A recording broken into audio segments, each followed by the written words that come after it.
ఉద్దేశం ఏమన్నా? ఇది ఒక టూల్ కిట్ గ్యాంగ్ లాగా నాకు అనిపిస్తుంది. ఎందుకంటే అది ప్రధానమంత్రి మీడియా సమావేశం కాదు. ప్రధానమంత్రి నరేంద్ర మోడీ నార్వే పర్యటన చేపట్టారు. నార్వేజియన్ కౌంటర్ పార్ట్ జోనాస్ గాస్టోర్ అక్కడ ఉన్నారు. వాళ్ళిద్దరు జాయింట్ స్టేట్మెంట్ మాత్రమే, అంటే వాళ్ళిద్దరు కలిసి ఏం చర్చించారో చెప్తారు. క్వశ్చన్ ఆన్సర్ తీసుకుంటారని ఎక్కడా లేదు. ఆమె జర్నలిస్టా యాక్టివిస్టా? ఇప్పుడు అదే వేరే దేశ ప్రధాని ఇక్కడికి వచ్చి ఆ విధంగా వెళ్ళిపోయేటప్పుడు నా క్వశ్చన్ తీసుకోండి అని ప్రశ్నిస్తే అది దాని వెంటనే రాహుల్ గాంధీ టేకప్ చేసి మన ప్రధాని, అంటే మన ప్రధానికి నార్వేలో ఈ విధంగా అవమానం జరిగితే రాహుల్ గాంధీ డిఫెండ్ చేయాలి. ఆయన భారతదేశ ప్రధాని, దొంగదారిలో రాలేదు, డెమోక్రాటిక్ గా ఎలక్ట్ అయిన ప్రధాని, దొంగదారిలోనో అడ్డదారుల్లోనో వారసత్వంగానో రాలేదు. టూల్ కిట్ గ్యాంగ్ ఇట్లే ఉంటది. ఆమె నార్వేజియన్, ఆమె జర్నలిస్టు, అక్కడ ఎవరు అబ్జర్వ్ చేయాలి, ఆమె ట్విట్టర్ లోనో సోషల్ మీడియాలో పోస్ట్ చేయగానే రాహుల్ గాంధీ వెంటనే పోస్ట్ చేస్తాడు. అంటే భారతదేశ ప్రధానిని అవమానించే విధంగా కదా. భారతదేశంలో ప్రెస్ ఫ్రీడమ్ లేదు. నార్వే 1వ స్థానంలో ఉంది, 147వ స్థానంలో ఉందని చెప్తున్నారు. నేను భారతదేశ జర్నలిస్ట్ గా చెప్తున్నా, ఇక్కడ ప్రెస్ ఫ్రీడమ్ లేదు అనేది అబద్ధం. నేను జర్నలిస్ట్ గా 20 సంవత్సరాలుగా పనిచేస్తున్నా.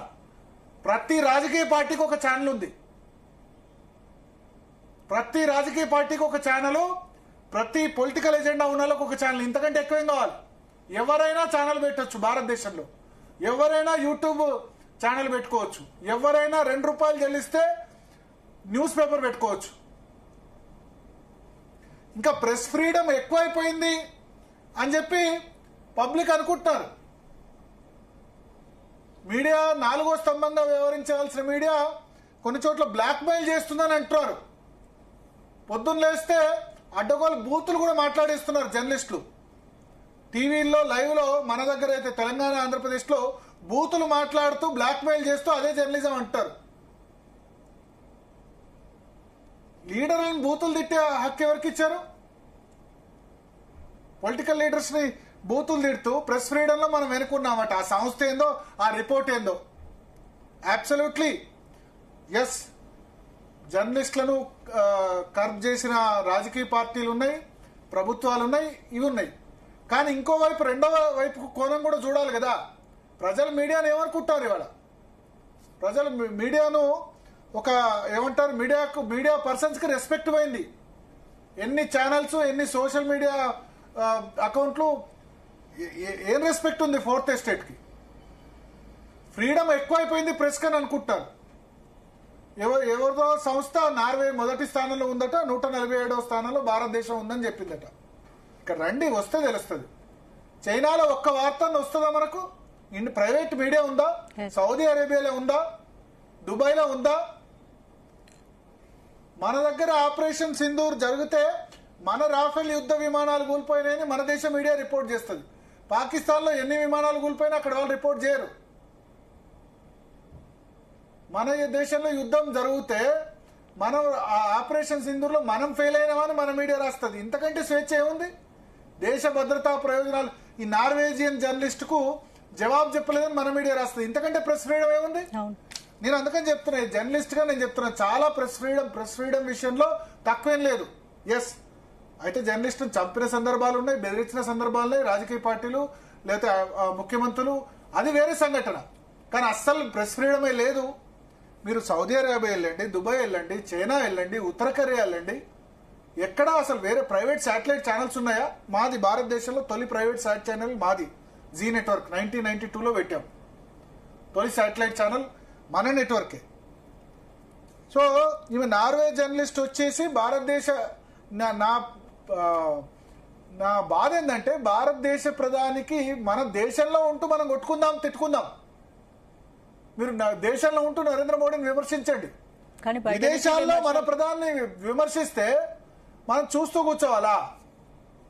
ఓ టూల్ కిట్ చేసేదాన్ని. ఆయన క్వశ్చన్ లేదు, ఆయన వెళ్ళిపోతున్నాడు. నరేంద్ర మోడీ ఏదో క్వశ్చన్ అడిగి ఆమె క్లిప్ పెట్టుకుని నా క్వశ్చన్కి ఆన్సర్ ఇవ్వలేదు అంటది. ఓ ప్రోటోకాల్ ఉంటుంది కదా ప్రధానమంత్రి అంటే. ప్రధానమంత్రి అంటే ఎవడంటే వాడు పోయి గొట్టం పెడితే మాట్లాడతాడా? అపాయింట్మెంట్ తీసుకోవాల్సిన అవసరం లేదా? ఎలక్షన్ టైంలో నరేంద్ర మోడీ ఇంటర్వ్యూలు ఇవ్వలేదా అన్ని ఛానల్స్ కి? ప్రైమ్ మినిస్టర్ అంటే ఏదో ఏమంటారు, వార్డు మెంబరా? నువ్వు అడిగితే వెంటనే జవాబు ఇచ్చేందుకు. సో మెటా సంస్థ లేదు, అది ఇదంతా ఒక కుట్రలో భాగం. భారతదేశంలో ప్రెస్ ఫ్రీడమ్ లేదట. మీ నార్వేలో ప్రెస్ ఫ్రీడమ్ ఎంత ఉందో మాకు తెలియదు, కానీ మా దేశాన్ని అంటే మాత్రం ఊరుకోం. ఇదంతా కూడా దానికి రాహుల్ గాంధీ దాని సోషల్ మీడియా హ్యాండిల్స్ లో పెడతాడు. ఇదే రాహుల్ గాంధీ ఏంటంటే, నువ్వు దేశంలో ఏమైనా అను బాబు, వేరే దేశాల్లో మన ప్రధాని అవమానిస్తే నీకెందుకు సంతోషం? నిన్ను తిట్టే మీడియా కూడా ఉంది కదా, తిట్టే వాళ్ళని నువ్వు కూడా అంటావు కదా, నువ్వు అంటావు కదా, గోధి మీడియా అని మీరు అంటారు కదా, గోధి మీడియా అని మీరు అంటారు కదా. మరి సో నార్వే జర్నలిస్ట్ అడిగిన ప్రశ్న అంటే మెటా సంస్థ అకౌంట్లు కూడా నార్వే జర్నలిస్ట్ ఇది సస్పెండ్ చేయడం చూస్తే ఆమె పోస్టుల్లో రూల్స్ జర్నలిస్ట్ కాదు, యాక్టివిస్ట్. సో ఆమె రూల్స్ జర్నలిస్ట్ అన్నారు, జర్నలిస్ట్ అన్నారు. Okay, activist, journalist, activist. Okay, so ఏంటి ఆమె రూల్స్ ఉల్లంఘన జరిగిందని అర్థం చేసుకోవాలి. ఆమె అకౌంట్స్ కూడా prime minister Modi, why don't you take some questions from the freest press in the world అని వెళ్ళిపోయేటప్పుడు ప్రశ్నించి నార్వే ప్రభుత్వం ఆలోచించాలి. ఇటువంటి వాళ్ళని మన దగ్గర ఇట్లా చేస్తే లాగి పడేస్తారు స్పెషల్ ప్రొటెక్షన్ గ్రూప్ వాళ్ళు. వేరే దేశ ప్రధాని మన దగ్గరికి వచ్చి ఇట్లా ఈ విధంగా చేస్తే, తేడాగా బిహేవ్ చేస్తే, అమెరికా అధ్యక్షుడు వేరే వాళ్ళు వచ్చారు, మన జర్నలిస్ట్ ఇట్లా బిహేవ్ చేస్తే ఊరుకుంటారా మన ఎస్పీజీ వాళ్ళు? ఏం ప్రధానమంత్రి నరేంద్ర మోడీ 2024 ఎలక్షన్స్ లో అన్ని ఛానల్స్ కి ఇంటర్వ్యూ ఇవ్వలేదా? 2019 లో ఇవ్వలేదా? వేరే దేశ ప్రెస్ కి ఇంటర్వ్యూ ఇవ్వట్లేదా? ప్రధానమంత్రి అంటే ఏమన్నా వార్డు మెంబరా? ఆయన మొన్న యుఏఈ వెళ్ళి లేకపోతే అక్కడికి వెళ్ళి ఉన్నది 2 అవర్స్ 3 అవర్స్ 5 దేశాలని 5-6 రోజుల్లో తిరుగుతున్నాడు. మీ ఏమైనా అనండి, it's our job to question powers అట. ఇండియా 157వ స్థానంలో ఉందట. ఎవరు చెప్పారబ్బా ఇండియా 157 స్థానంలో ఉందని? మా దగ్గర మీడియాకు విపరీతమైన స్వేచ్ఛ అయింది. మీడియా వాళ్ళు ఇష్టం వచ్చినట్టు మాట్లాడుతున్నారు, బ్లాక్మెయిల్ చేస్తున్నారు, నోటికి వచ్చినట్టు తిడుతున్నారని మా దగ్గర అనుకుంటారు. ప్రతి ఒక్కళ్ళు కూడా దేశంలో ఉన్న ఎటువంటి లైసెన్స్ లేకుండా యూట్యూబ్ ఛానల్ పెట్టి తిట్టేస్తున్నారు. తిట్టడమే పని పెట్టుకున్నారు. పొద్దున్న లేస్తే ఆ పేపర్ చదువుకుంటూ తిట్టడమే పని పెట్టుకున్నారు. ఇక్కడ ప్రెస్ ఫ్రీడమ్ లేదట. ప్రెస్ ఫ్రీడమ్ లేదో ఉందో అడగండి, కామన్ పబ్లిక్ని అడగండి, మామూలు పబ్లిక్ని అడగండి, చెప్తారు. ఎస్, కొన్ని ఇన్స్టాన్సెస్ ఉన్నాయి, ప్రభుత్వాలు నిర్దాక్షిణ్యంగా అణచివేసే ఉన్నాయి. ప్రతి రాజకీయ పార్టీకి ఒక ఛానల్ పేపర్ ఉంది. మన తెలంగాణ ఆంధ్రప్రదేశ్లో చూసుకుందాం, టీడీపీకి మీడియా లేదా, వైసీపీకి లేదా, పిఆర్ఎస్కి లేదా, కాంగ్రెస్కు లేదా, భారతీయ జనతా పార్టీని సపోర్ట్ చేసే ఛానల్ దేశవ్యాప్తంగా లేవా? ప్రెస్ ఫ్రీడమ్ అన్నది ఎక్కడుంది? మొత్తం ఎడిటోరియల్ ఫ్రీడమ్ అన్నది ఎక్కడుంది? సో మోడీని ప్రశ్నించడం లక్ష్యం కాదు, మీడియా అటెన్షన్ కోసమే ఆ జర్నలిస్టులు డ్రామా చేసినట్టు అనిపిస్తుంది. మీడియా అటెన్షన్ కోసం డ్రామా చేయడం, దాన్ని రాహుల్ గాంధీ సోషల్ మీడియాలో పెట్టి మన ప్రధానిని ఇక్కడ క్వశ్చన్ చేసినప్పుడు ఆన్సర్ ఇవ్వట్లేదు అని చెప్పి మాట్లాడడం. ఏంది ఇదంతా? ఏంది చిల్లర వ్యవహారం కాకపోతే ఏంది Rahul Gandhi?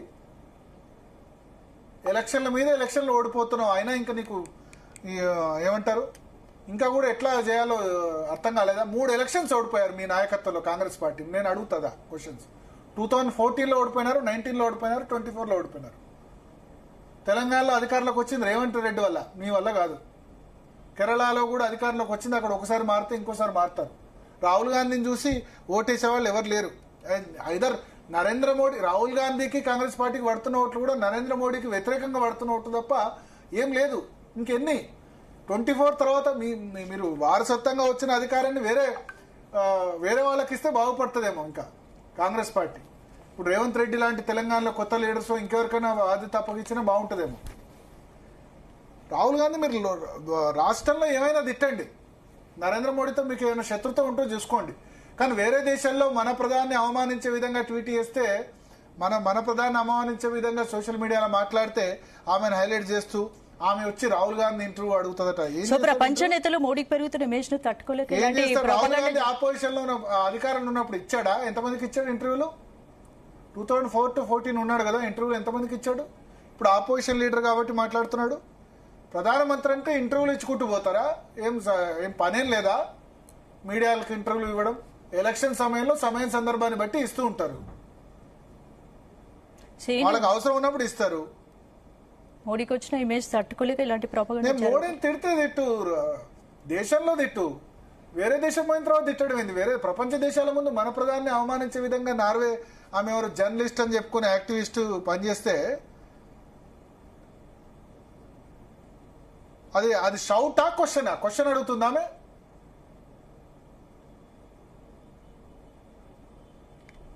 Modi avoids Norway media అని చెప్పి ఇంకా చేయడం. అది అసలు ప్రెస్ కాన్ఫరెన్స్ లో ముందు ఒక షెడ్యూల్ ఉంటుంది కదా. ముందు ఏంటంటే జాయింట్ స్టేట్మెంట్ తర్వాత క్వశ్చన్ ఆన్సర్స్ ఉంటాయా లేదా ప్రధానమంత్రులు టైం బట్టి ఉంటుంది, తీసుకునేటప్పుడు తీసుకుంటారు. ప్రెస్ ఫ్రీడమ్ ఇండెక్స్ లో 180 దేశాల్లో 157 స్థానం అట. మా దగ్గర ఉన్న ప్రజలు మాత్రం చాలా మీడియాకు చాలా ఫ్రీడమ్ ఎక్కువైపోయింది అని అనుకుంటారు. రోజు అదే ఉంది కదా జనాల ఫీలింగ్, బ్లాక్ మెయిలింగ్ లాగా అయిపోయింది ప్రెస్ అంటే. ప్రతి ఒక్కళ్ళు కూడా వాళ్ళకి అనుకూలంగా లేకపోతే వ్యతిరేకంగా మాట్లాడుతున్నారు అనే విధంగా అనుకుంటారు, డిస్కస్ చేసుకుంటారు. నాకు కూడా బాధ అనిపిస్తుంది. నేను 20 సంవత్సరాల క్రితం మీడియా లోకి వచ్చినప్పుడు మాకు ఉండే గౌరవం ఇవాళ ఉండే గౌరవం తెలిసిపోతుంది. అప్పుడు 2-3 ఛానల్స్ ఉన్నప్పుడు ఉండే గౌరవం ఏంది, ఇప్పుడు పొలిటీషియన్స్ కానీ లేకపోతే ప్రజలు కానీ ఇచ్చే గౌరవం ఏందో తెలిసిపోతుంది. 4th ఎస్టేషన్ ఏ విధంగా చూస్తున్నారో తెలుసు. ఎవరో కంపెనీ అట మనకు వరల్డ్ ప్రెస్ ఫ్రీడమ్ ఇండెక్స్ లో 157 స్థానం వచ్చిందట. చైనాలో ఇమ్మను దమ్ముంటే. చైనాలో ఉందా? దుబాయ్లో ఉందా? ఇదంతా కమ్యూనిస్టు టూల్ కిట్ గ్యాంగ్ వచ్చి ఏదో చెప్పడం, మనం దాన్ని చేయడం. రాహుల్ గాంధీ గారు దయచేసి, మీరు గతంలో కూడా చేశారు, విదేశాల్లో మన ప్రధాని అవమానించే విధంగా ఉంటే దయచేసి వాళ్ళకి సపోర్ట్ చేయండి. కాంగ్రెస్ క్లియర్ గా మన ప్రధాని అయినా భారతదేశ ప్రజలు ఓటు వేసి ఎన్నుకున్న ప్రధాని పివి నరసింహారావు గుర్తుపెట్టుకోండి ఏం చేశాడు. వాజ్పేయిని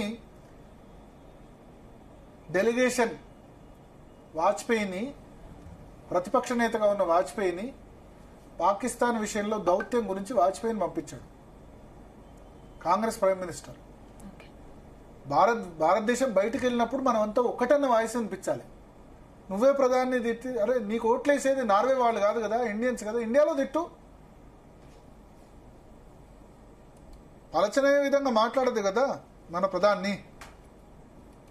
మోడీ అంటే హేట్ ఉండొచ్చు, కోపం ఉండొచ్చు, కానీ నువ్వు భారతదేశ ప్రధాని అవమానిస్తున్నావు అక్కడ. ఆ విషయం గుర్తుపెట్టుకోవాలి.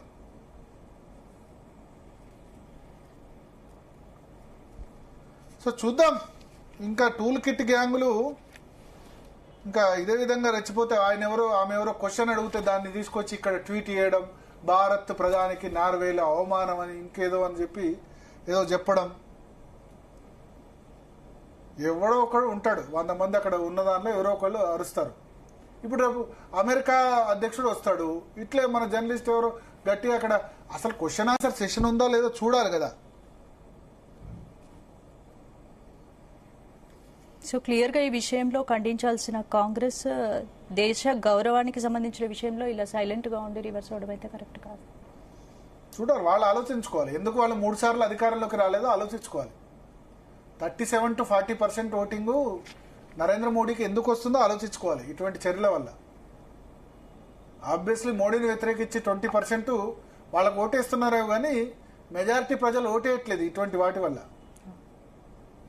దేశం మీద అభిమానం ఉన్నవాళ్ళు చాలా మంది కాంగ్రెస్ ను, ఇక్కడ ఇందిరాగాంధీ, రాజీవ్ గాంధీ వీళ్ళు దేశం కోసం ప్రాణాలు రప్పించిన వాళ్ళు. ఇప్పుడు కాంగ్రెస్ ఎట్లా తయారైందో చూసుకోండి. అంతే కదా, ఇందిరాగాంధీ దేశ సమగ్రత కోసం ఆమె పాపం, రాహుల్ గాంధీ నాయనమ్మ ప్రాణాలు అర్పించింది. ఎల్టీటీతో ఫైట్ చేసి రాజీవ్ గాంధీ ప్రాణాలు అర్పించారు. ఇప్పుడు కాంగ్రెస్ ఏ విధంగా తయారైందో చూసుకోండి మరి. సో మోడీని టార్గెట్ చేస్తే వైరల్ అవుతామని కొత్త ట్రెండ్ మొదలైంది. అదే చెప్తున్నా కదా, మోడీని టార్గెట్ చేసి వైరల్ అవుతాము ఇంకేదో అవుతామంటే ఏమి లేదు, ఇంకా సింపతి వస్తుంది నరేంద్ర మోడీకి ఇటువంటి చర్యల వల్ల.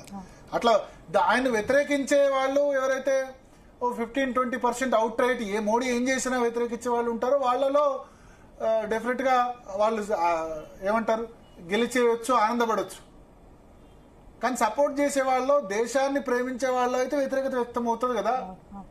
మన దేశ ప్రధానికి అట్లా ఇష్టం వచ్చినట్టు మాట్లాడితే మనం దేశ ప్రేమికుల్లో అయితే ఉంటుంది కదా. దేశ ప్రేమికులు 40-45-50% ఉంటారని నేను అనుకుంటా. వాళ్ళేమో దీన్ని హర్షించరు. అందుకనే మీ పరిస్థితి ఇట్లా ఉంది. మన 543కు 99 సీట్లు వస్తే చాలా గొప్ప అని అనుకుంటారు. 99 3 అటెంప్ట్ల తర్వాత 42, 54, 99 దానికే గొప్ప సాధించేశాడు రాహుల్ గాంధీ అని చెప్పి. తర్వాత మహారాష్ట్ర పోయింది, హర్యానా పోయింది, బీహార్ పోయింది, వెస్ట్ బెంగాల్ పోయింది, అన్నీ పోయినాయి. తమిళనాడు పోయింది, కేరళ ఒక్కటి గెలిచారు. 4 రాష్ట్రాల్లో అధికారులు ఉన్నారు. 140 చరిత్రలు కలిగిన కాంగ్రెస్ పార్టీ ఎందుకు ఏంది అనేది ఆత్మశోధన చేసుకుంటే బాగుంటుంది.